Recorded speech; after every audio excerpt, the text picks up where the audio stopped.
Hi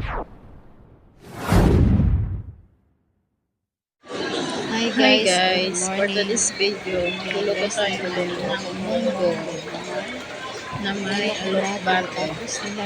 Ayan guys, nakikita niyo yan. Ayan guys, ang sarap.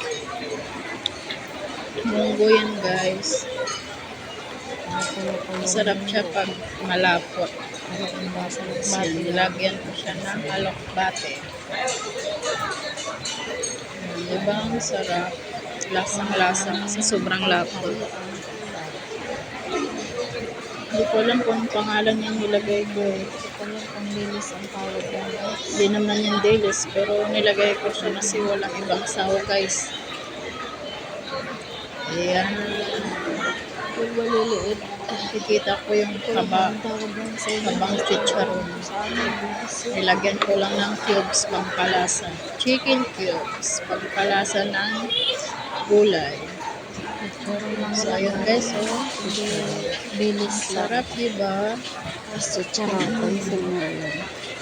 Yan ang ulam namin ngayon. Hindi siya tugma sa araw ng Sabado. Kasi dapat Friday, diba? Pero wala nang araw-araw yan. Naisipan lang namin magluto ng munggo, kaya binabad ko siya sa gabi. Malapot-lapot yung sabaw. Kaya ng umaga, pinakuluan ko. Masarap na kaya. So, ayun na guys.